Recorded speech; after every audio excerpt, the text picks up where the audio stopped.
Magandang araw, gabi sa inyo dyan mga bay kaibigan, mga mamam sir. At sa mga kabayan ko sa ibang bansa, mga construction worker na katulad ko. Ay pakita ko paano magdugtong ng gutter.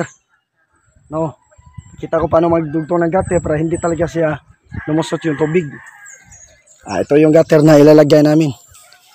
Ito yung si Brad Dindo Abalyi.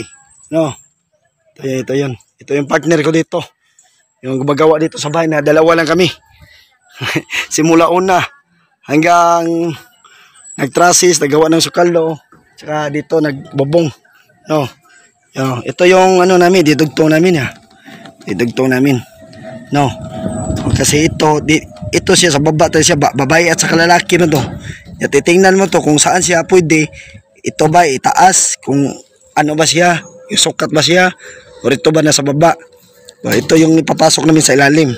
No, bago dyan, muna, dyan, kailangan talaga dito, i-rebit mo to.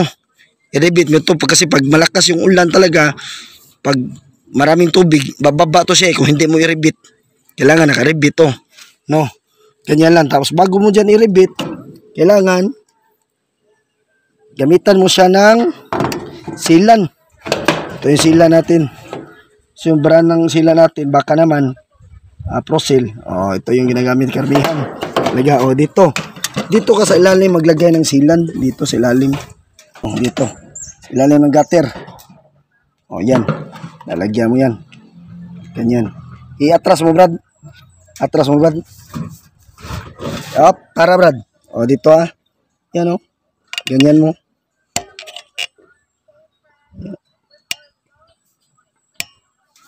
Yan.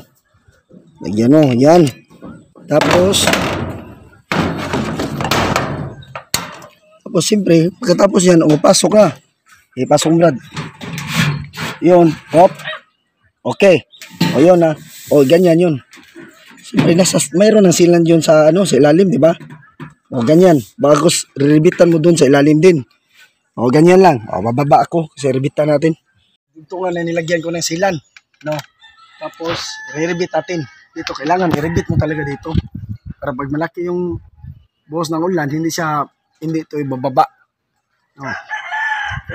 Pero meron siya talaga lagyan talaga ng silan.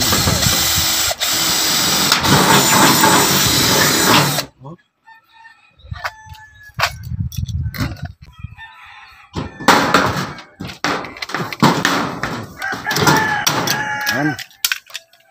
Bagpag tatlo lang. Gitna isa.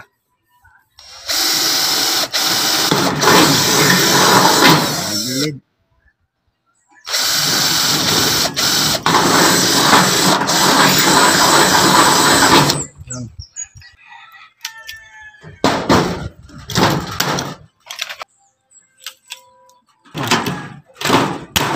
Yan.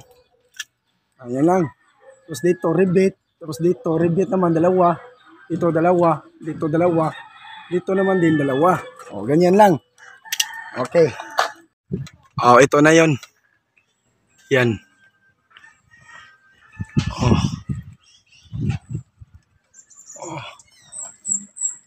Sa ilalim. Yan. Okay. Maraming salamat sa inyo dyan mga kaibigan, mga ma'am sir. Sa mga kababayan ko sa ibang bansa, mga kontraksyon worker na katulad ko. Pag-ingat kayo palagi dyan. God bless sa inyong lahat.